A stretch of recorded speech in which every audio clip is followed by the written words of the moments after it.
Ladies and gentlemen, welcome to the Ruthless Election Spectacular. It's election day. We're here to get you hype.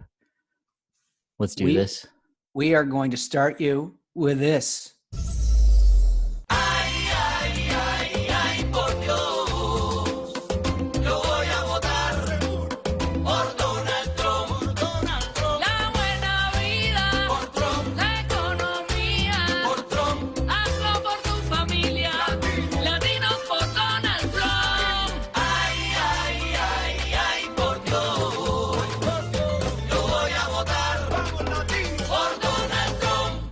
Ladies and gentlemen, welcome to Ruthless. U.S. Supreme Court Justice Ruth Bader Ginsburg has died. Judge Amy Coney Barrett. If Joe Biden wins, Democrats can sack the courts. You're a lying dog-faced pony shoulder. Maybe that's a question you should ask China. Anyway, my time's up. I'm not thinking, Mr. That's President. okay. I know you're not thinking. You never do. It's a whole hoax. And you know who's playing into the hoax? People like you and the fake news media. We are born free and we will stay free. All right, folks, it's election day. We're here to get you hyped. We have very special interviews today. We have the top campaign officials for the House and the Senate. What do we got going on today, Josh? I mean, this is going to be such a big deal. We've got Parker Poling, the National Republican Congressional Committee. She runs the joint. She's with us. Kevin McLaughlin, National Republican Senatorial Committee. He runs the joint. He's with us. Anything and everything you need to know about the elections, these folks are going to tell you in the two interviews we've got booked today. Yeah, many people are saying that Mr. McLaughlin is the best NRSC executive director we've had in history. Many people are saying so. And he's a whale of a guy, too. I can't wait for the listeners to get a little bit of Kevin McLaughlin because he's hilarious. Parker was awesome, too. And besides, she said multiple times that there's a whole bunch of House members, huge Ruthless fans. I like to hear that. I love that. So let's go in. What kind of news we got going on leading into today, leading into Election Day?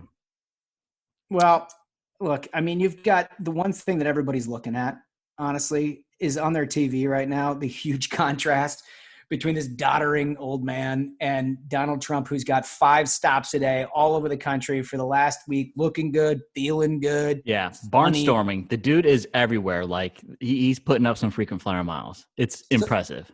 So this guy is just hammering it out of the park. The crowds are massive, adoring, fantastic events that just couldn't communicate momentum any more clearly. And on the other hand, you have this mess. Do we have audio of this, Smug? Oh, can you play the Biden rally clip? All right. We choose unity over division, science over fiction, and yes, we choose truth over lies. So it's time to stand up, take back our democracy. We can do this. Yeah, that's pretty embarrassing. Are you kidding me? You got an old man screaming at parked cars and honking. They're just honking at him. That's amazing. It's like, getting stuck at a Wendy's when everyone is drunk and someone's passed out in the line. It's like, sir, this is a Wendy's. Can you please just order and leave? It's like 10 cars honking. That's a rally for him. Amazing. I mean, it's like you take a listen to that and you kind of want to call in a silver alert. For Biden, it'd be an amber alert, right? No, it is not. It's not. It is a silver. That's for old people. We're going to leave that there and just keep on moving. Let me just say, I want to make an observation about the horns. Yes. Kind of weak horns, if I'm being honest. Yeah, it's those aren't a bunch of F-150s or Silverados out there. There's no trucks. Those are like your electric cars, your Kias. Just a lot full of Subarus, if you ask me. Totally. So who we got first on deck today? We got a super huge interview with Kevin McLaughlin. I've known this guy for a really long time. He is, for my money, about as good a political operative as you're ever going to find, but he's also a whale of a guy. I can't wait to get to it. I hope everybody enjoys. We are very excited here today on Ruthless because we have a very powerful, very esteemed executive director of the NRSC. That is the campaign arm for Senate Republicans, Kevin McLaughlin. Welcome to Ruthless, my friend. Thank you for having me. You forgot handsome, but I'm not going to hold it against you. Well, they certainly are handsome, no question. But this is an audio medium, so we'd like to just make sure that we don't get our listeners too fired up right here at the beginning. I will send them pictures if they electronically mail me. Okay. Well, I'm going to leave that there. Why don't we start with this? You probably don't want to start with this, but I'm going to start with this because this is what I care about. Sure. Your show. Yeah, it's my show. Right. You were the victim of a fake news media over the weekend. I feel like I am all the time, but there have been the attacks seem to have been stepped up recently. There's an election around the corner. That's true. And let me just read what I thought was incredibly disingenuous. The political playbook, which is the kind of a newsletter that goes around Washington, D.C. Anybody can subscribe, but they fancy themselves for insiders and that kind of thing. And it does drive a fair amount of conversation. It led Saturday's playbook saying, siren, NRSC's Kevin McLaughlin on Trump, : and then it says, quote, Trump drags down GOP senators, giving Democrats more paths to the majority, unquote. And I was like, holy shit, that doesn't sound like Kevin to me. So I clicked on the link. And lo and behold, Kevin never said Trump drags down GOP senators. That's true. The quote seems like it would lead you to believe that, in fact, you did say something like that. But in the piece itself, nope, didn't say it. That is correct, Josh. I'm a big boy. I can take it. I can tell you that some people weren't thrilled with me, rightfully so. If I would have said that, I would have been mad at myself. I can imagine it complicated your weekend a little bit. It was fun. Unbelievable. All right. Well, I'm just going to leave it there just because but I do think it was worth cleaning up because I couldn't believe it when I actually looked into it and saw that you actually never said it. But well, yeah. And I think that like the thing that's amazing here is the fact that, there's no recourse, right? I mean, this is the problem. Like you can make a call and you can say, hey, that's wrong. But like at the same time, like, what am I going to do? You pointed out that this goes out to, it's probably millions of people who get that, who literally just got a siren saying I said something that I literally never said. The quote was the Washington Post headline. Oh. The Washington Post said it, not me. Yeah, a couple of editors at the Washington Post clearly had that takeaway, but it wasn't Kevin McLaughlin. Democracy indeed dies in darkness. Nice. Well, you look good, pal. I'm just telling our listeners, this is a guy who's got himself put together for somebody who's got the weight of the world on his shoulders. Well, it's only through good genes. I'm not going to lie to you. It's not through any of my behaviors or anything like that. It's been a long 2 years. It's been a great 2 years. We have a wonderful team at the NRSC.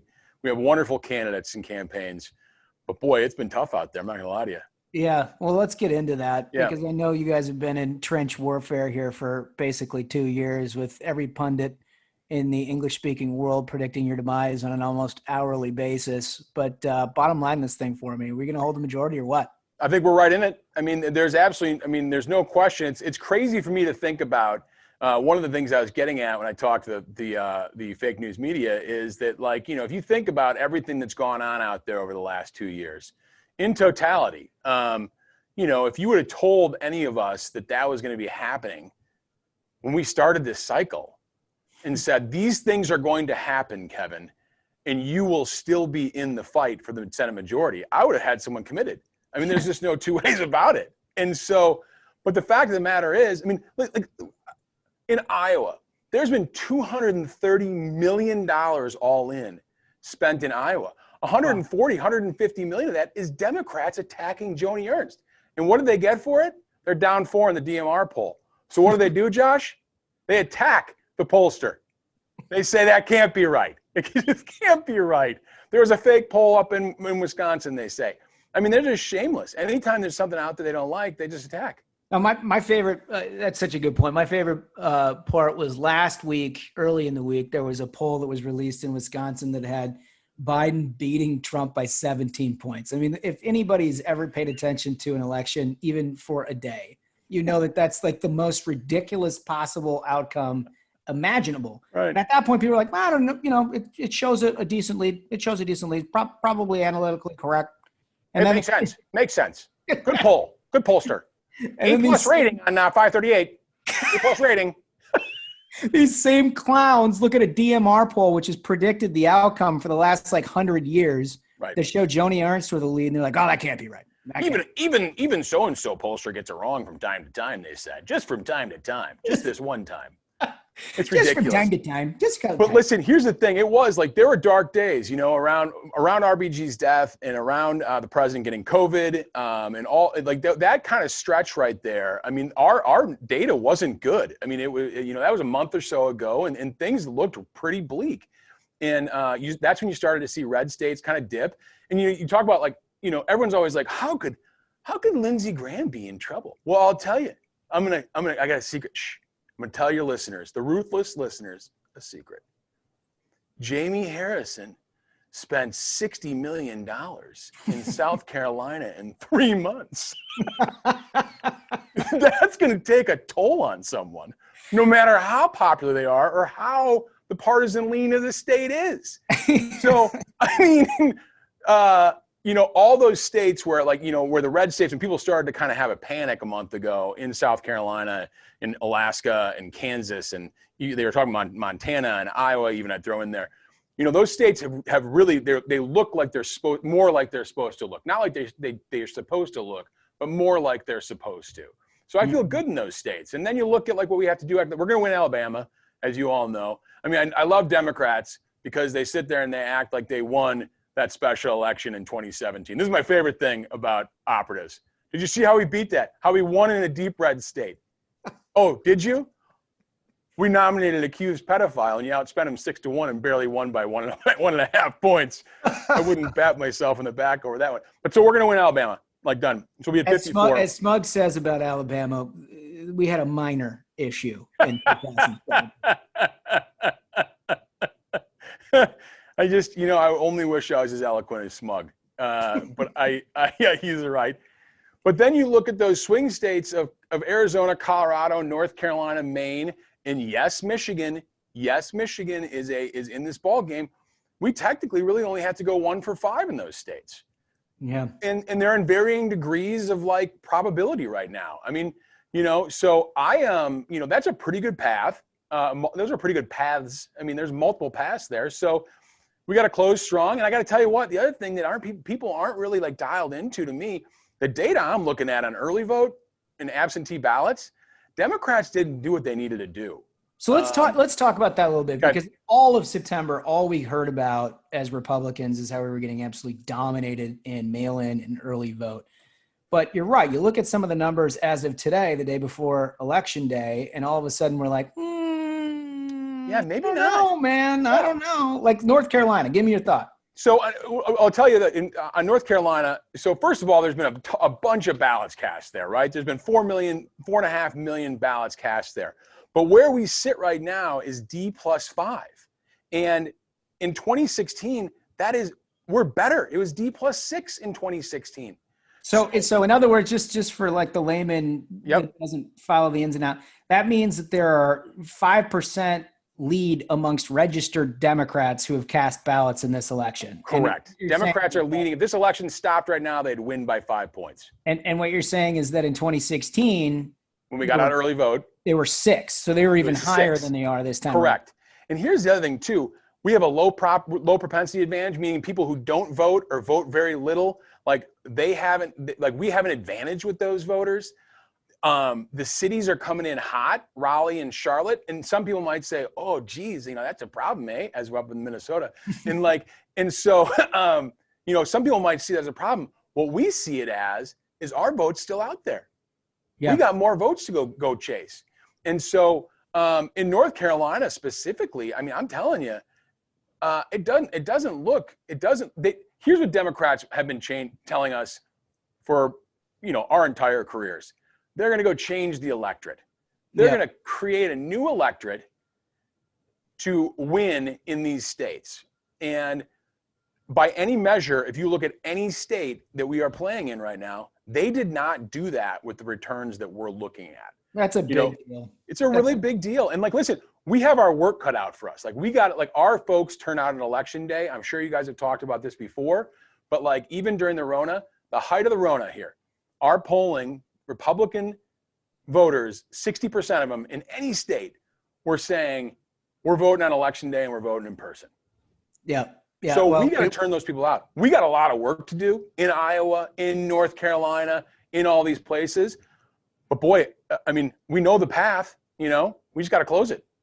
Yeah. Yeah. We like to say it's a little like Justin Turner's girlfriend after the World Series. You just got to embrace it. I got to tell you, though, I feel good. I feel like those numbers you just went through have old Kissing Cal on the run, which is really important to this program. I think, listen, Kissing Cal, I've got a lot to say about Kissing Cal, but as you know, I probably should keep my mouth shut. It turns out it's a litigious society. It is a litigious society. I don't want to get into it right now at the Vice of Counsel, but it is. All right, let's hop around a little bit. I want to know, so Maine is a state that Democrats basically said they were going to win a year ago, and they haven't ever been able to put Susan Collins away. And I think there's been some polling here in the last month or so that seems to reflect Susan Collins is not only not going away, but she's got a good shot at winning this thing. The one thing that concerns me most is this absolute, I'll say it so you don't have to, completely democratically corrupt system up there of ranked choice voting. What are your thoughts on that? So we always said at the beginning of this cycle, when we were talking to people, guys like you and me were saying, if Democrats are going to come after Susan Collins, they better pack a lunch. Little did I know how tough she actually really was. If we would have had this conversation once again a month ago around RBG's passing, I would have told you, you know what, I think the dream is over. Great race, but there's no path here. I could not have been more wrong. She is by many's a stretch, by a handful of very smart data and research people in our party. They think she's got a distinct chance not only to win with a plurality, but then win with ranked choice voting, even though it is a corrupt system. Just so everyone knows, if no one gets to 50+1 on election day, let me pull it back. When you go in a voting booth in Maine, you don't vote once, you don't vote twice. You don't vote 3 times. You vote like 4 or 5 times. You fill out your first and second and third choice. It's insane. And then so on election day, when they count the ballots, if no one's at 50, they drop the bottom one and go to their second choice. If no one's at 50 again, drop the second one, blah, blah, blah, so on and so forth. I mean, so just the backdrop of it, they literally invented this, put it into place. Democrats have done it in California too, but they did this because Governor LePage was reelected, a Republican. And they were like, we can't have this. We just can't have it. We've got to break the system. I think Susan was their big target. Yeah. I think they were like, we're never going to beat Susan one-on-one. There's no way. We got to change the rules. Does it sound familiar? Does that sound familiar? Yeah. The states are the laboratories, right, of democracy. Here we are. They apparently are here of stealing elections too. So I feel positive. Here's some other hot goss for the listeners. I love hot goss. Yeah. XOXO. So apparently Democrats are in a full-fledged panic about Gideon. And there was a meeting in the 2nd Congressional District. She's shedding women voters. Apparently she is just not doing well in the 2nd Congressional District. And there was a bit of over the weekend, there was a intervention, if you will, and they're trying to right the ship. A little late for that. I mean, isn't the cow out of the barn at this? We're like, what? It's election day. I don't know what their game plan was. And so, but they're really, and it would match with the DSCC went into Maine with $4 million last week. They hadn't spent a nickel the entire election cycle, not one penny, nothing. And all of a sudden they're dropping $4 million. Hey, by the way, they've already spent $85 million there. What's 4 Millbones going to do in the last week? Yeah. I don't know. So, I feel like, we're in the game in Maine, which I would not have said a month ago. And it's all because of Susan Collins. I love it. I love it. I feel good about it. Your time is limited, so I got to get to a couple more things here. I'd love to go through every state, but we can't. Just tell me, Michigan, John James, he's one of our favorites. Any chance he gets through? Let's fly. Yeah, absolutely there's a chance. I mean, every single poll we've had for the last 7 or 8 polls is a margin poll. I've had him up 1. I've had him down 3. Absolutely. Jerry Peters is the total load. I agree. Great state of Texas. We're safe there, right? We're fine there. Yep. All right. That's good. I've got. It was a little scary a little bit ago. I pumped a little dough in there.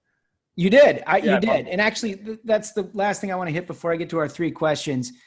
What you guys have been unbelievably, both you and SLF, the 2 sort of outside groups responsible for spending. Our candidates have gotten swamped this election cycle, but you've really stood in the breach. What are the totals at the NRSC? So we're at about 275 million raised for the cycle. To put that in context for all the minions out there, the most we've ever raised is 155 million in an election cycle. But and to the point about small dollars, and someone, I know you're a firm believer in it as well as I am.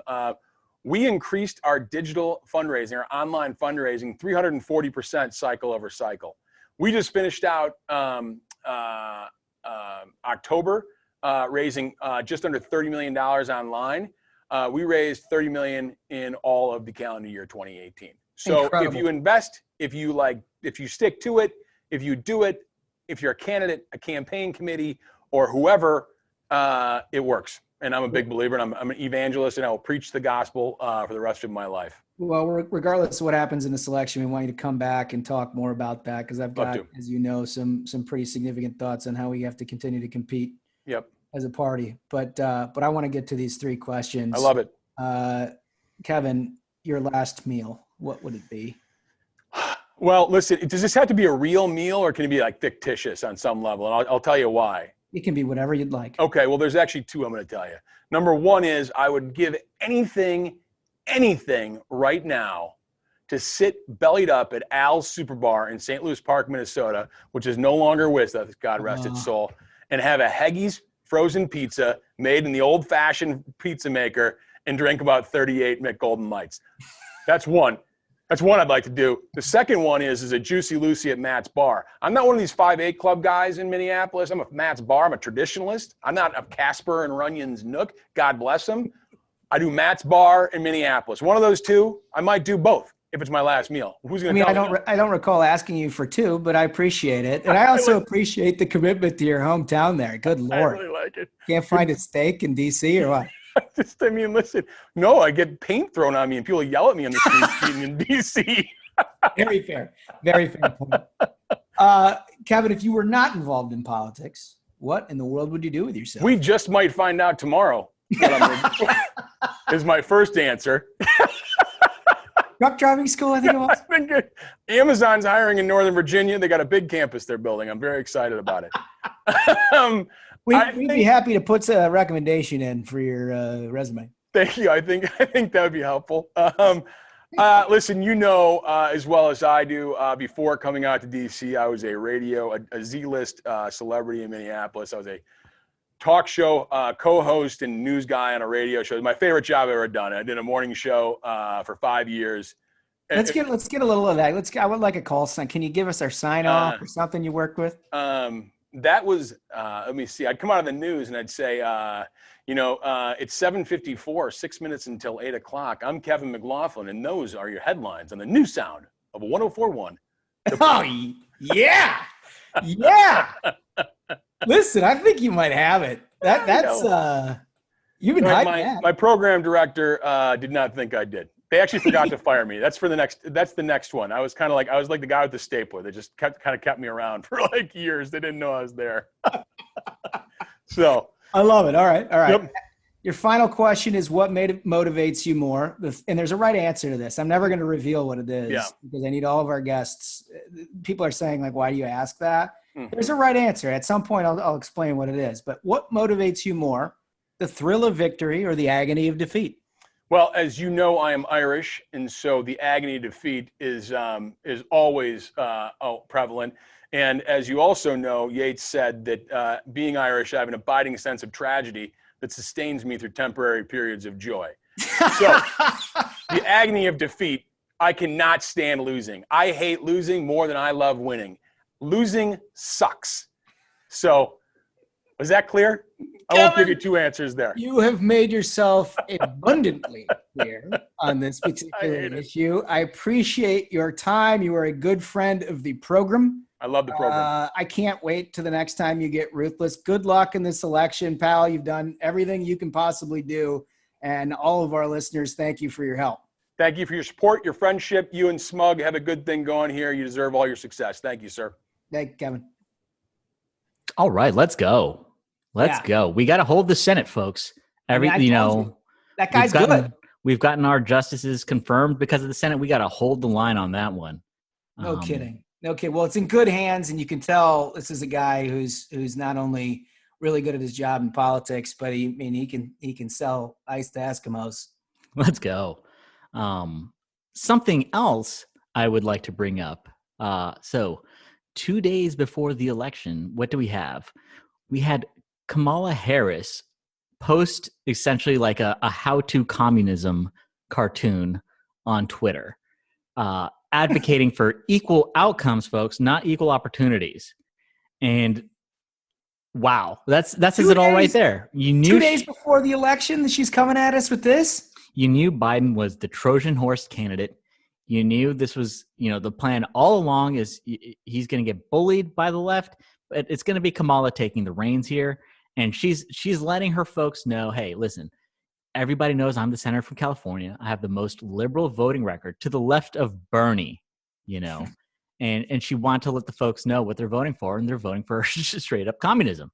And the best part is nobody's listening, right? I mean, she comes out and she's like, hey, by the way, I'm totally for communism. Yeah, right. I'm a Marxist. Check out this bar graph. Look at this. Look at this stuff that I support. And everybody's like, yeah, cool, whatever. Well, that's the thing is when the media isn't going to ask you about it, you can do whatever you want. Whatever you want. Like, there was a good tweet yesterday from Noah Rothman where he said, meanwhile, as I'm just remembering, Kamala Harris managed to get through the entire campaign as VP nominee without submitting to a press conference. Is that right? That's right. Can you believe that? Every single time she's answered a question, it's been like a canned event. She has not taken she's not taken an actual question. She's not had a press conference. It's just been, you have journalists going out and helping Kamala pick out like a jacket. Like that's the hardest treatment she's gotten from the press is they're like, let's go on a shopping spree, queen. I mean, come to think of it, the only thing I've really seen, she did that 60 Minutes interview where they asked basically about her being the furthest left senator in the Senate. And she just did the full, like she had a stroke on camera. Just laugh through it. Let's just laugh through it. That's the Kamala approach. And the thing is, she's laughing at voters because she knows that the biased media is covering for them. And she's laughing at Biden. She knows she's going to be pulling the strings. It's going to be the Kamala presidency. You're very convinced of this. You're very convinced of this. I'm very convinced of it. No one is watching Joe Biden's vitals closer than Kamala Harris. Let me tell you, she has notifications on her iPhone of what his current heart rate is. She's got her fingers crossed. She wants to be president. Let's be serious. Do you think maybe she got like an Apple Watch or something for him? Where she strapped it on him. She knows what his blood pressure is. She knows what his heart rate is at all times. Kamala Harris knows what she got from this deal. Joe is a complete Trojan horse candidate. It's 100% true. And for anybody who actually doesn't believe that, look at what the left thinks. Look at what all of the people who are actually voting in this election think. I mean, when they get the question, even some of these progressive lawmakers, when they get the question about, how do you square Joe's sort of centrist message to, with your sort of core beliefs, they all are just totally confident, right? None of them even blink an eye. They're not like, we'll figure out how to make it work. Hopefully I can, convince them of something. They're all like big smiles, confident grins. They all kind of give you the thumbs up and they're like, yeah, don't worry about it, folks. Yep. They know what they know. They know they're going to get exactly what they've wanted when they have President Kamala. It's going to be just open socialism. That's what they've been waiting for. And that's what they're going to get. You're only going to hear it here on Ruthless, that's for sure. Which, by the way, I'm going to add right in the middle of the episode just to break this thing up and make everybody do it. Comment. You got to leave a comment. You got to leave 5 stars. You got to get us up the rankings, folks. It's very important. If you want this thing on the air, keep pumping it. We are competing with the Pod Bros for the top spot. We need as many. Tell all your friends. Get on Apple Podcasts. Hit that 5-star review. Leave the reply that you're here to hold the line, keep the faith. Let's go. Let's keep this train rolling. Let's go. So we got another interview. Mm-hmm. This one is with Parker Poling, who you will absolutely fall in love with. This is the kind of person that you want running big campaigns and big campaign committees in big years. she had a very, very tough task in 2020 to try to retake a majority where she's got a big deficit to try to overcome, but she's doing a whale of a job. Have a listen. Let's go. Welcome back to Ruthless. We are so excited. We've got Parker Poling, the very fabulous, wonderful, smart, incredible executive director of the NRCC, in charge of electing and reelecting all of the House Republicans, which, as we know, first of all, Nancy Pelosi is the worst. And second of all, we pray for your success every day. Parker, thank you so much for coming on. Thank you. It is an honor and a privilege to be on Ruthless. Oh, man. Well, so we're just getting kind of spreading our wings here, and it happens to be on a very pivotal time here for our country. And you've been working for 2 years on this project to try to regain the House majority for House Republicans. I got to say at the outset, I'm really, really impressed at the quality of candidates that you all have been able to put on the field this time. A lot of great diversity, a lot of really important voices from around the country. I'm wondering if you can just talk about that. Yeah, that's something, we've been really, really proud of. When Chairman Emmer and Leader McCarthy kicked off this cycle, that was a priority for them. And they passed that mandate on to us. We have 94 women, 75 minorities, and 107 veterans who are on the ballot this November.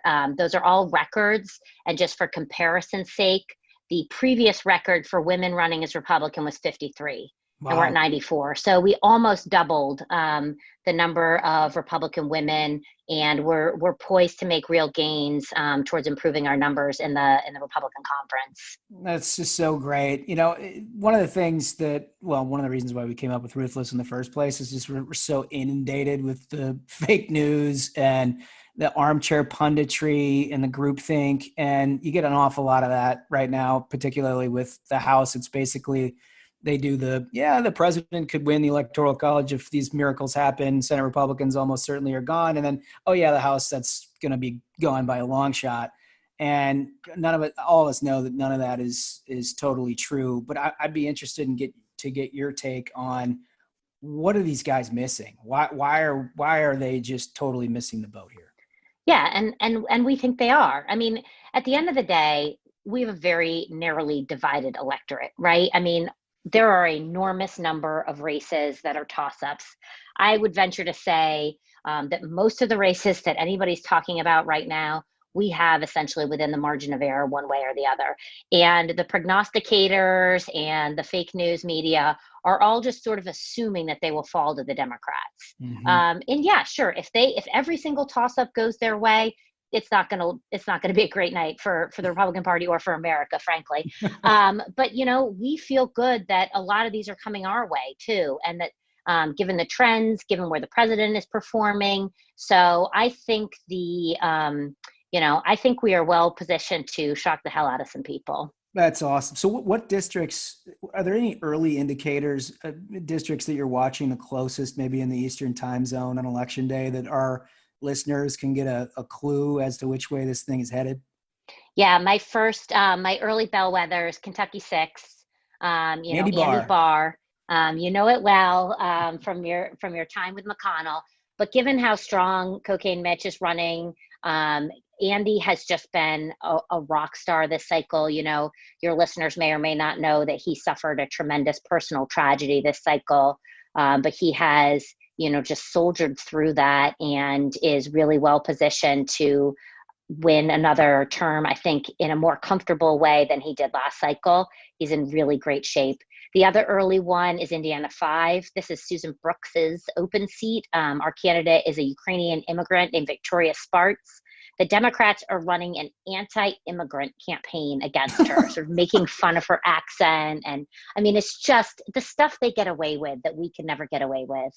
It's incredible. I mean, there was something the other day that came up. I saw that they were running an ad in Michigan that was sort of darkening the skin of John James, just disgusting stuff. And this is exactly the same, along those same lines, just disgusting. They're doing the same thing against Burgess Owens in Utah 4. He's not from Utah. They're really just doing what they accuse us of doing all the time. But yeah, Indiana and Kentucky are kind of those two early states to close. And then I think North Carolina is probably the next place to look. They count pretty quick in North Carolina, so we'll be watching North Carolina 8 and 11 there pretty closely. And I saw a tweet by Bill Stepien, the president's campaign manager. He went through a bunch of different states and sort of what they're seeing in early voting and absentees. And North Carolina, I talked about this with NRSC's executive director, Kevin McLaughlin, as well. But North Carolina, if that's one you're watching, very interesting that despite all of the emphasis Democrats have had on early voting and absentee, Republicans are actually better positioned now than they were in 2016. It's crazy. And it's one of those things no one is talking about. I worked most of my career for Patrick McHenry, who's a member from North Carolina, and a big fan of the podcast too, by the way. Yeah, he would love it. We have never led in early voting in North Carolina. We always get blown out. And the way these numbers are coming in, I just, continue to think that, the fake news are, they're missing something here. It just sure seems like it to me. And it's relentless. The thing that I've admired about the way you've handled this job, and I'm not saying your predecessors haven't exactly done this or not, but I am saying that you've never been caught up in the drama of it. You seem to be able to navigate an incredibly diverse House Republican conference in terms of their opinions, in terms of the stress of this election cycle, impeachment, pandemics, the economy, all of this. And you've been able to maintain a really even keel and just sort of execute these campaigns. I mean, how tough is that? That's really nice of you. I think we've had a more unified ecosystem this cycle than anyone has ever seen. The RNC are incredible partners. Kevin McLaughlin and I get along fantastic. We share whatever information we can. Our super PAC partners, CLF, Dan Constant is the consummate professional. He's the best. And so I think as an overall, we started out the cycle with getting on board with Win Red, and we all had to work together on that. Right. And it wasn't as simple as we made it all as it looked, I don't think. But, I do think that sort of all of us working together on that project really made, just built a relationship that has been stronger than I think we've all seen in previous cycles. There's no question. I mean, I've been doing this close to 2 decades now, and there's always moments in a cycle where it feels like one of the committees is trying to kill the other committee, and we just haven't had that this cycle. So, I mean, I really applaud your leadership and the White House. They've been very helpful partners. Absolutely. Yeah. We've got, we've all had the fun meetings with the president, but he's sure been evangelist for picking up the House. He was just talking about it again last week. I know. I keep trying to say we need him to lower expectations here, but he's setting the high for you. I mean, he's doing these tele-rallies and tele-town halls for us in districts in California and New York and New Jersey, places where the presidential race is not competitive, but he knows that he can help us turn out Republicans and win back seats. I mean, we couldn't ask for more help from the White House, from Brian Jack, the White House political director, has just been fantastic. I mean, they've all been great. That's really excellent to hear. And internally, it feels like you guys have managed to put this in a real open question about whether Republicans can, in fact, pick up the House. And I think in and of itself, that seems like a huge accomplishment given this sort of tidal wave of cash, Democratic cash flowing into all of these districts. We see it in the Senate, we see it in the House. And it's probably one of the things that folks like you, smart people in the party, are going to have to address regardless of the outcome of this election. How ultimately do Republicans compete with Democrats and small dollar giving? Yeah, I think, the House, I think we caught the tsunami a little earlier than the Senate side, because we saw this exact thing in the 16 and 18 cycles, 18 especially. We just, where was this money coming from? And I think our candidates just in the last 2 quarters really started to turn it on. We had 16 Republican challengers outraise Democrat incumbents this quarter. We had, half a dozen Republican challengers raising over $2 million this quarter. Those are numbers that we had never seen prior to Win Red. And I feel like we've started to turn the corner on this small dollar fundraising puzzle. And, frankly, I think the House candidates, House members are a little bit ahead of their Senate counterparts on that. I'm a House girl forever, but I do think this one is fair. When we had Nancy Mace raise, $2.7 million, now it raised Joe Cunningham, who used to be one of these fundraising superstars.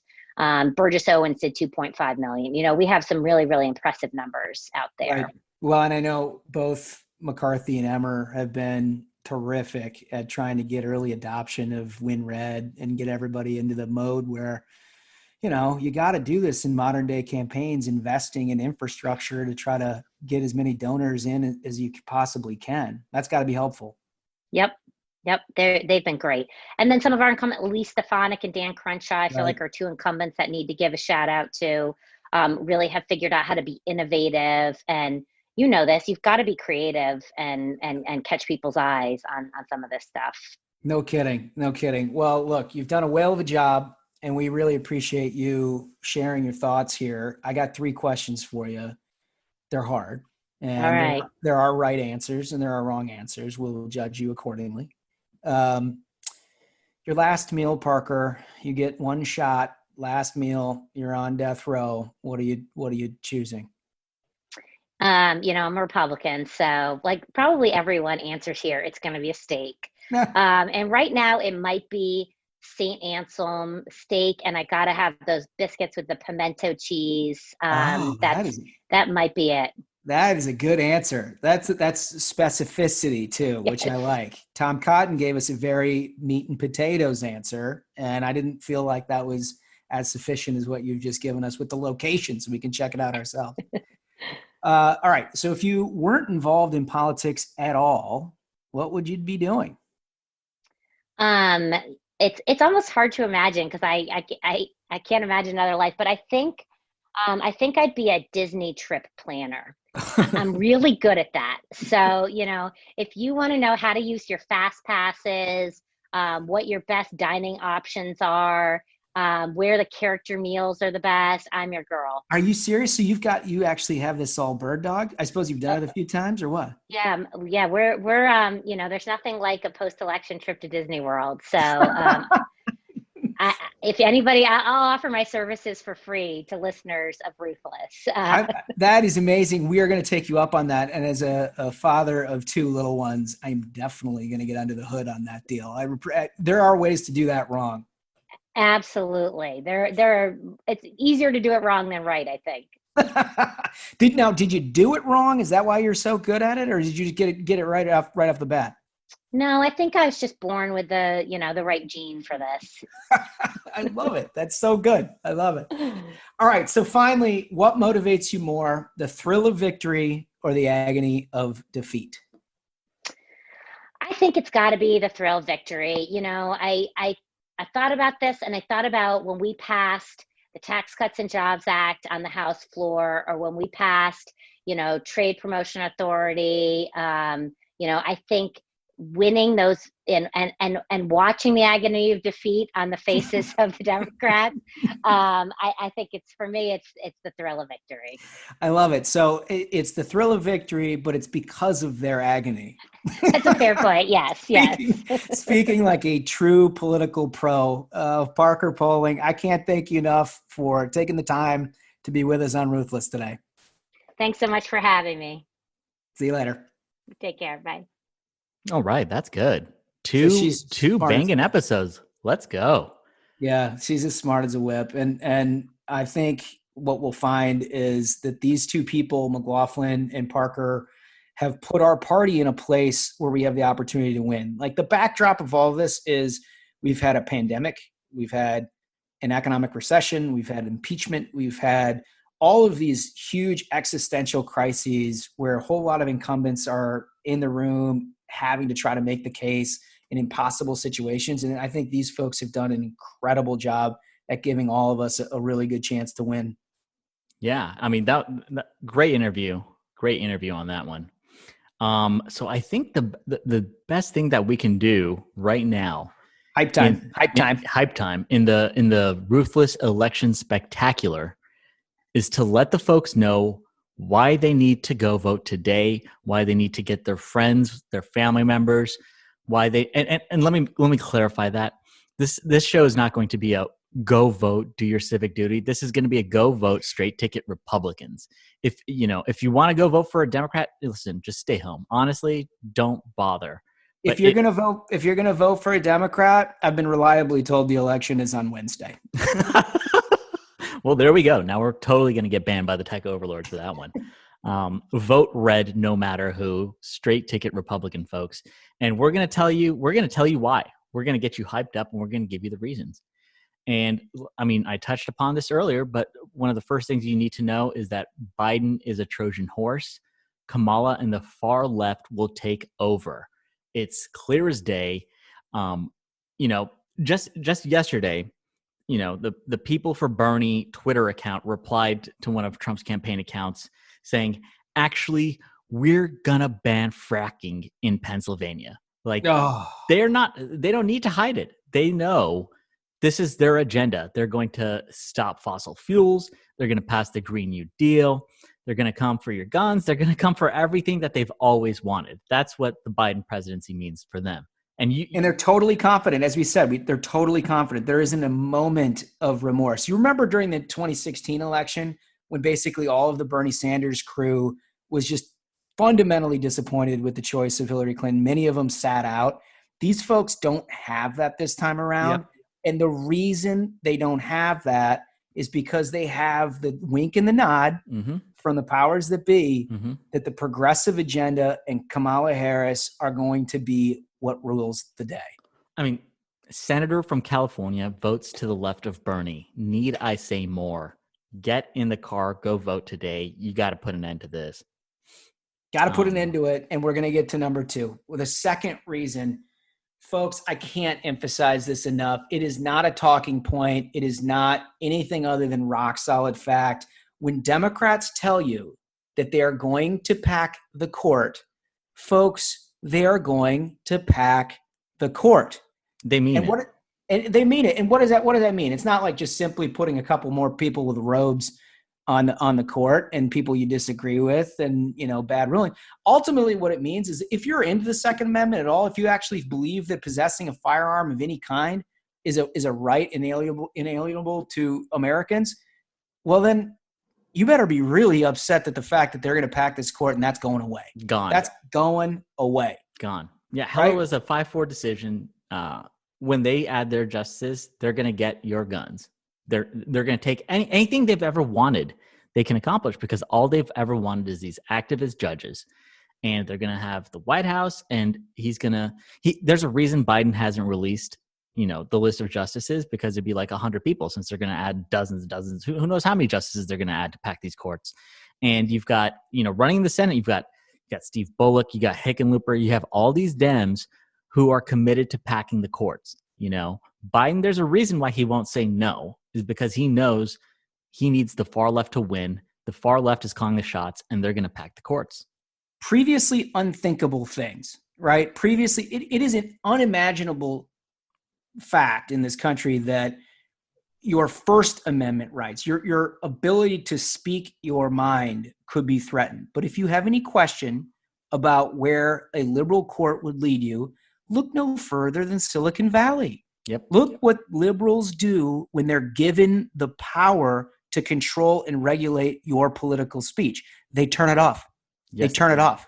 And it's going to be, right now we see the tech overlords doing their work online, but this is going to be the rest of your life.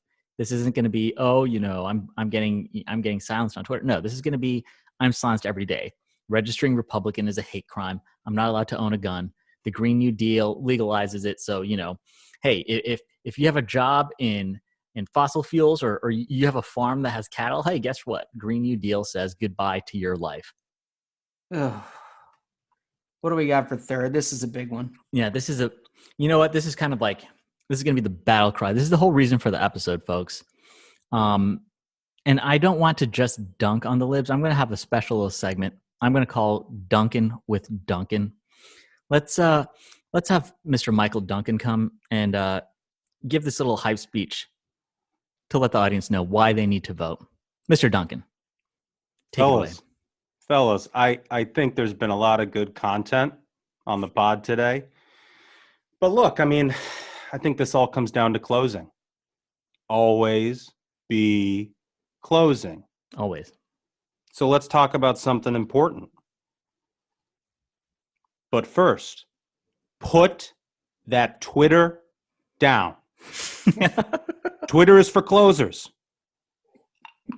Now, why should you vote for President Trump? It's really simple. Because that preening, narcissistic Boy Scout, Jim Comey, put Hillary Clinton's Russian disinformation dossier on President Trump's desk. Get him. That's really it. Yeah, sure, I could tell you Trump cut your taxes. He defeated ISIS. He put 3 justices on the Supreme Court. But no, Comey putting the P-tape on the president's desk? That's what started it all, folks. The media hysteria, the never Trump grifting, the Russiagate nonsense. You should vote for President Trump to make everyone who spread this garbage cry. Yes. Yes. Yes. Do it for the liberal wine moms. You know the type. They post a black square on Instagram. Black Lives Matter. But they probably call the cops when a brown kid walks through their neighborhood. 100%. 100%. Do it for the media who lied about the Covington Catholic boys. Yes, they did. The media that bullied the Defense Department into investigating some 18-year-old Marines playing the circle game. Yep. Oh. Do it for that Democrat congressman who chained himself to a mailbox. Oh. I mean, what was that? These people are insane. And finally, yeah, do it for the Russiagate truthers. They're out there, man, still searching. It's unreal. Searching for that smoking gun in Prague that's going to tie this whole collusion thing together. These people are liars. These people are hypocrites. It is a performative act that they do for retweets and clicks. Yes, it is. And you should want them to cry. They'd probably thank you for it because it would give them what they've always really wanted, which is attention. That's it. And that's Ruthless. There you go. I mean, do you really want your gender studies college sophomore cousin coming over on Thanksgiving? You know, he's going to infect everyone with coronavirus. He's going to spike the football because the Dems won. Do you really want that? You know, do you want the celebs, Smug? Do you want the celebs all sitting around congratulating each other for a job well done because they shouted down your average American in the middle of this country working their ass off so they can pay the salaries of these absolute clowns to tell us how to live our lives? Yeah. You know, do you want SNL dunking on you? Because you need to vote today. It's time to make these people cry. They're out of their minds. You know, they're going to take away Christmas. You remember what it was like when Christmas was gone, folks? They're going to take away Christmas. You want to see that? You know, it's your last Christmas if Joe Biden is 100%. And, you know, here's the thing. These are the people who have been calling you Nazis for the past 5 years. You're going to let them take power? Hell no. It's time to shove these clowns into lockers. You need to go vote today. Hopefully we got you hype. You know why you're in this. It's time to close. Let's get the job done, folks. Let's go. Grab your friends, grab your families, go out, fill your ballots out, get it done. I don't care if you have to wait 8 or 10 hours in line. They're going to. They all told it that they're going to. Do you want them controlling your lives? I don't think so. Get out and vote. Make sure. You know, we've all been told, Smug, we've been told for 8 months. There is no way Donald Trump can be reelected. There is no way Senate Republicans can keep the majority. No way House Republicans can regain a majority. Well, guess what? We haven't voted yet. We're going to go out on election day like we always do, and we're going to send a damn message to these people. Enough's enough. There it is. There's the message. You got to go vote straight ticket Republican. Let's get it done. Ladies and gentlemen, keep the faith, hold the line, and own the libs. Let's go. Until next episode.